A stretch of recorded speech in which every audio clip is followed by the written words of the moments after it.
Good morning. I was thinking if you could get any of these guys, these stupid politicians here in Europe, for instance, if you could get them drunk and really talk to them, try to teach them about listening to the people, I don't think they will get it.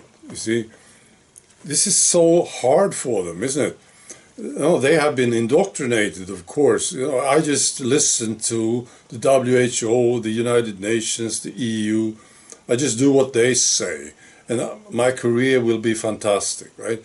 This is what they learn, but now they have to learn to listen to the people if they want a future, right? And I don't think they will make it. What do you think? Very few do listen to the people. But the people, the politicians who do listen to the people, they seem to be doing very well now, right? But I think they did from the beginning. These people are naturals, right? So all the other ones, they have to go. And they will lose. It takes some time, doesn't it? These globalist idiots, they have been working on this for hundreds of years.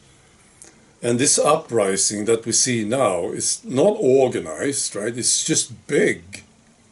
People are doing different things, right?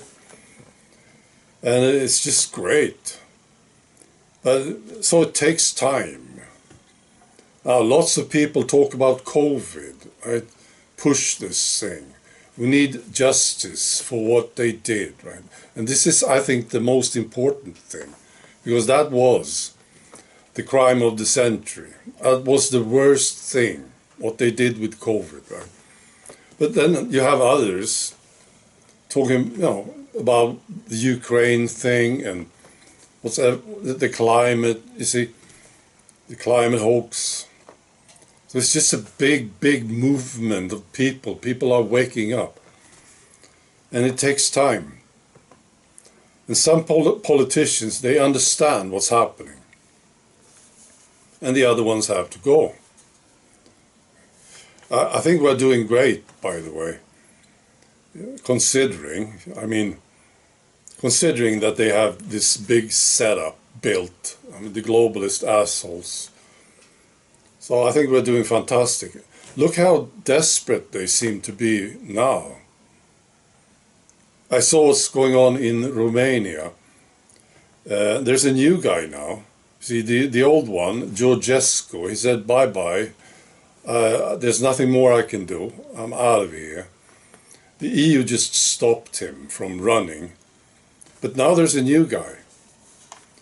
I don't know how to pronounce his name, George Simeon, maybe.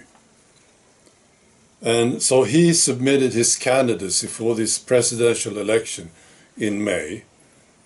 And immediately, media got to attack him, right? They hate him. They call him far-right, hard-right, extremist. So he's probably very, very good. I don't know too much about him yet. But I'm sure the Romanians will vote for him. They are so pissed off, right? The Romanians. Pissed off with the bureaucrats in Brussels and their own bureaucrats. So there's a good chance that this guy will win. New guy, And then they have to deal with it, right? You know what happened? This guy submitted his candidacy. Within 10 minutes, that's what I hear, within 10 minutes after he submitted it, somebody filed a complaint against it. So now there is a complaint, and media attacked this guy. See how busy they are. What are they going to do? I don't know. They're going to block everybody from running. Just guys who agree with them will be running.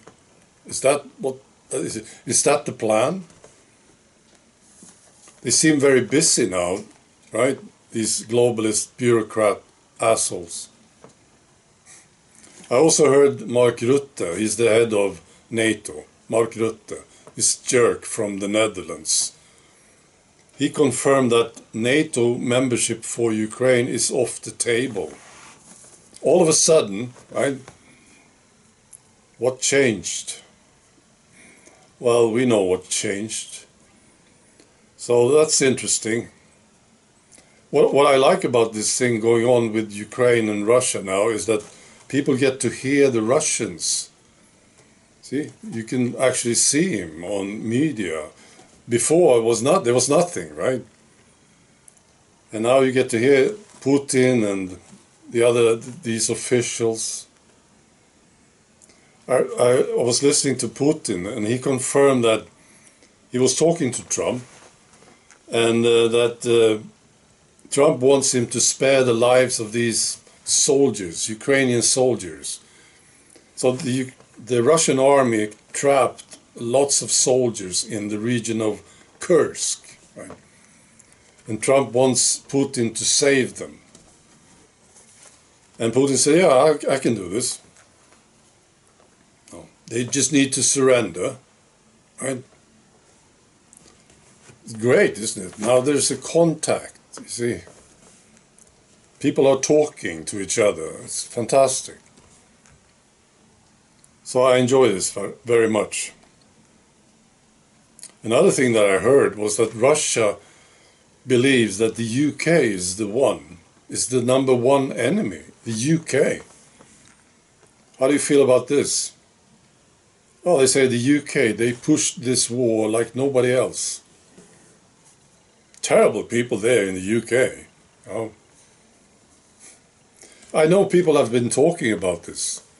It's like the UK is the center of this whole setup. And I actually believe it. Right. So that's interesting. Okay, see you tomorrow. Be good.